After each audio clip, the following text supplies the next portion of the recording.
Warren Buffett's acquisition of Berkshire Hathaway is frequently presented as a straightforward example of value investing, where a mispriced company was identified, acquired at a discount, and subsequently improved to generate substantial long-term returns. But this interpretation fails to capture the underlying strategic transformation that actually occurred, because it assumes that the textile operations at the core of Berkshire Hathaway were ever intended to become competitive, when in reality, they were already operating within an industry that was structurally declining due to global cost pressures, technological stagnation, and capital intensity that required continuous reinvestment without delivering proportional returns. Which means that any attempt to revitalize the business would have required not only significant capital expenditure, but also a fundamental shift in industry dynamics that was unlikely to occur, thereby raising a deeper and more consequential question: why would an investor known for discipline and long-term thinking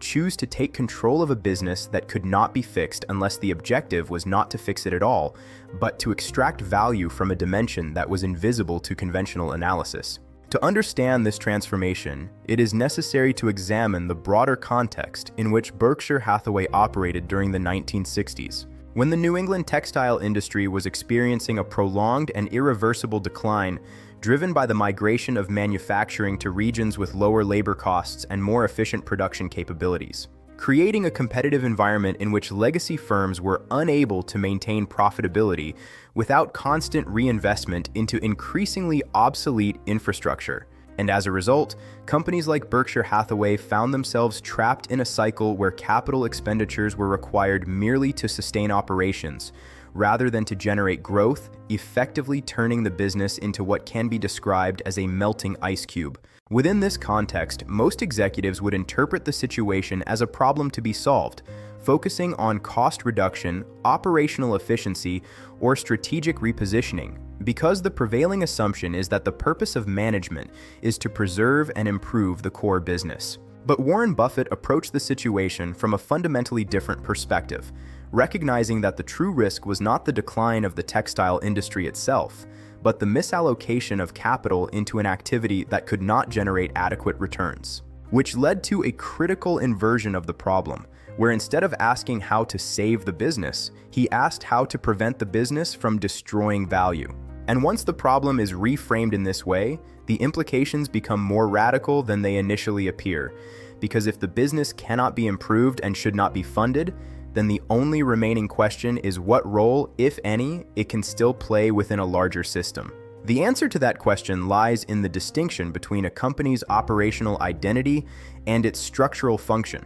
a distinction that is often overlooked in traditional business analysis, where firms are evaluated primarily based on their products, services, and competitive positioning within a specific industry, but which becomes critically important when considering the potential to repurpose an organization. Because even though the textile operations were deteriorating, the company itself retained characteristics that were independent of its industry, including a publicly traded structure, the ability to retain earnings, and the capacity to acquire other businesses. This realization marks the point at which Berkshire transitions from being a business to being a vehicle, where the primary objective is no longer to generate profits through production, but to deploy capital in a manner that maximizes long-term returns, effectively transforming the company into a system that can operate across multiple industries without being constrained by the limitations of any single one. Once the company is redefined as a capital allocation vehicle,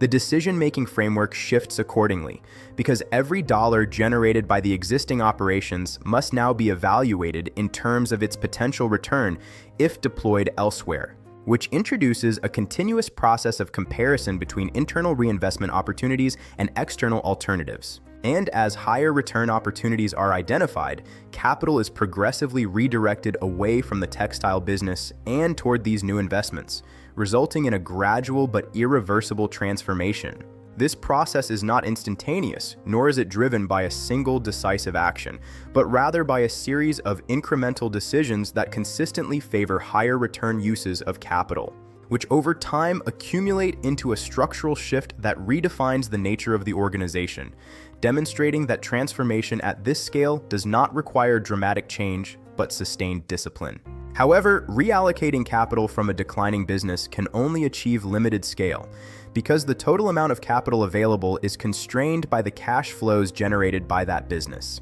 Which leads to the next critical question: how can the system expand beyond the limits of its original funding source? The answer emerges through the integration of insurance operations, particularly through acquisitions such as National Indemnity Company and GEICO, which introduce the concept of float, a pool of capital derived from insurance premiums that is held by the company until claims are paid. And while this capital is technically a liability, it functions operationally as an investable resource that can be deployed across various opportunities, effectively providing the company with access to funds that do not require traditional financing. And when the cost of this float is lower than returns, it becomes a powerful form of leverage. This mechanism fundamentally alters the scale at which Berkshire can operate because it decouples the growth of the investment portfolio from the limitations of internally generated capital, allowing the company to expand without proportionally increasing its reliance on external funding, creating a self-reinforcing cycle in which successful investments generate additional capital.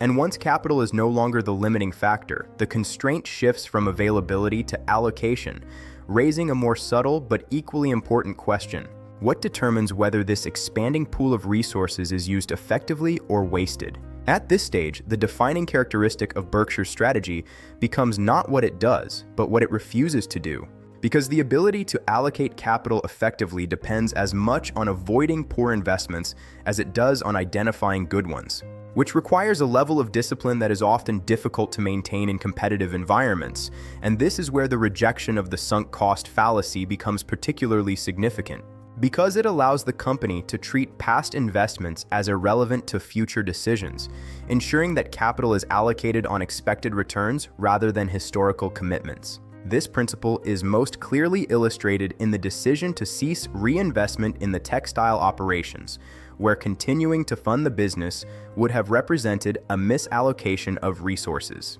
And by allowing the mills to decline, Buffett effectively prioritized the long-term efficiency of the system over the preservation of the original business, accepting short-term losses for greater long-term gains. As the capital allocation model becomes more established, the organizational structure of Berkshire evolves to support it, adopting a decentralized approach, where individual subsidiaries operate independently while the central entity focuses exclusively on capital allocation, reducing the need for hierarchical management and minimizing friction. This structure not only improves operational efficiency, but also enhances the company's ability to respond to changing market conditions, allowing decisions to be made without centralized control. Yet even with access to capital, disciplined decision-making, and an efficient organizational structure, the system would still face limitations if it were subject to same external pressures as most investors. Which leads to the final component of Berkshire's architecture.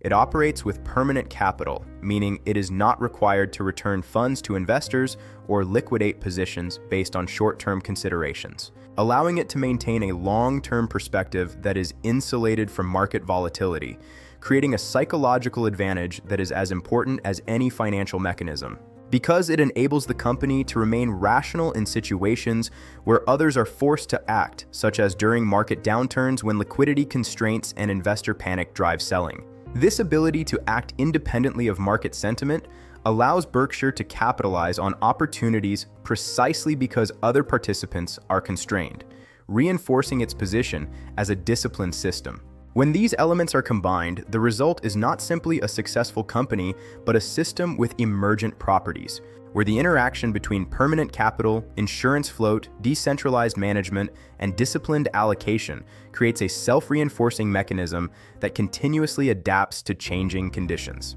while maintaining a consistent strategic framework, enabling the company to operate across industries and market cycles without losing coherence or efficiency. And once such a system is established, the question is no longer how it was built, but whether it can ever be replicated under different conditions. The transformation of Berkshire Hathaway from a declining textile manufacturer into a global capital allocation system illustrates a fundamental principle of strategic design, that the true power of an organization lies not in the efficiency of its operations, but in the flexibility of its structure.